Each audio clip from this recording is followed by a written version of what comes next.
નમસ્કાર દર્શક મિત્રો, હું છું બાબુ સોલંકી. આપ જોઈ રહ્યા છો દાહોદ લાઈવ.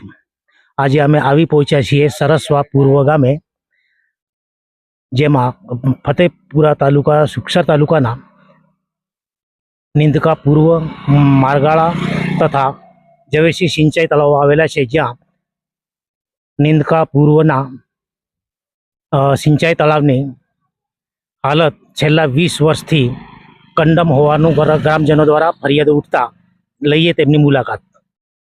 નિંદકા પૂર્વ સિંચાઈ તળાવની શું સ્થિતિ છે તમારા ગામમાં? નિંદકા સિંચાઈ તળાવની એવી સ્થિતિ છે કે અમારે નેર જે આસપુર તરફ આવે છે અને સરસવા સુધી લાગે છે, છેક આ બાજુ નીકળી જાય છે.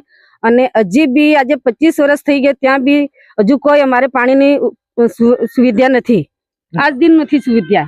નેરમાં પાણી નથી આવતું અને ભંગાર જ પડેલી છે. એનું કોઈ કામગીરી હજુ આજ દિન કરી નથી. સાફ સફાઈ ક્યારે કરેલી?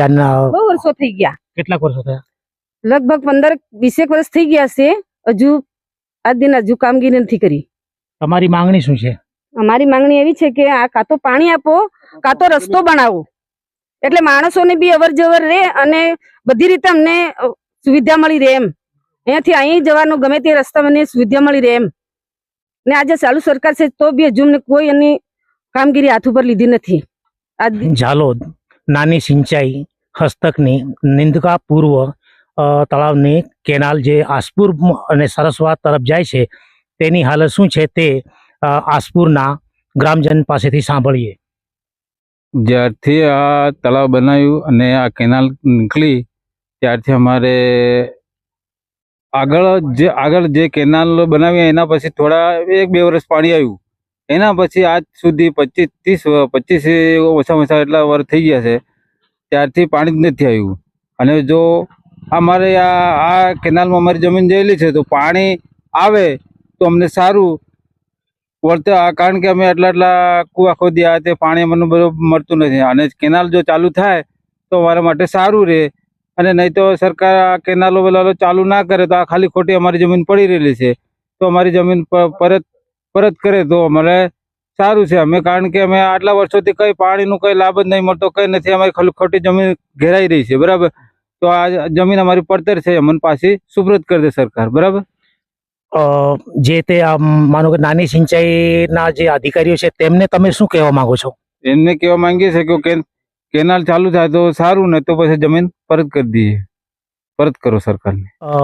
નિંદકા પૂર્વ સિંચાઈ તળાવમાં જે લોકોની જમીનો દબાણ થયેલી છે તે લોકોને કોઈ પણ પ્રકારનો લાભ નહીં હોવાનું જમીન ડૂબાણમાં ગયેલ ખેડૂતો દ્વારા જાણવા મળે છે. જાણીએ તેમના જ મોડે. કઈ રીતનું શું પ્રોબ્લેમ તમારે? હા સાહેબ, અમારે આ જે તળાવ બનાવેલું છે ચાંદલી ગામની ટોટલ જમીન દબાણ થયેલી છે.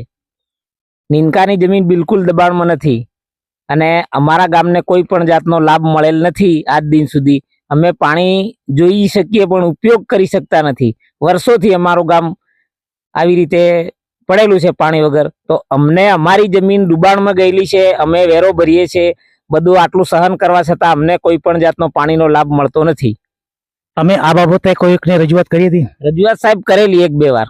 ધારાસભ્ય સાહેબ શ્રીને રજૂઆત કરેલી છે અમે, અને સંસદને બી રજૂઆત કરેલી છે કે ભાઈ અમારા ગામમાં સિંચાઈનું એરિગેશન કરી આપો અમને, તો ચાંદલી ગ્રામ પંચાયતમાં. તો સાહેબે કીધું છે કે થઈ જશે એવું કીધું, પણ આજ દિન સુધી કોઈ કશું સર્વે કે કોઈ રજૂઆત કરીએ કેટલો સમય થયો? રજૂઆત કરીએ અમારા પંચાયત જુદી પડી ત્યારે મેં ધારાસભ્ય શ્રીને જાણ કરી હતી. આ હમણાં 4-5 મહિનાથી 3 મહિના ટૂંકમાં. અને આગળ સંસદ સભ્ય સાહેબ ને તો 2 વર્ષ થઈ ગયા લગભગ.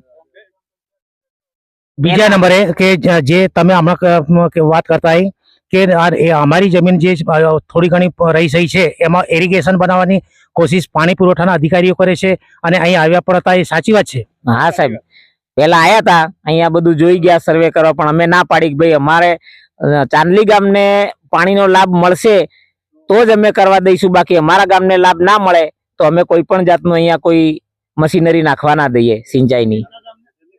એમને કેનાલની સગવડ છે સાહેબ, અને એ પાણી અમારા ગામમાં સ્ટોક થાય, જમીન અમારી ડૂબે છે અને છેક નાના શરણૈયા સુધી મોટા શરણૈયા સુધી આ લોકો પાણીનો લાભ લે છે, ખુલ્લે નદીમાં પાડી દે છે અને તળાવમાંથી બધો પાણીનો સ્ટોક વેડફી નાખે છે.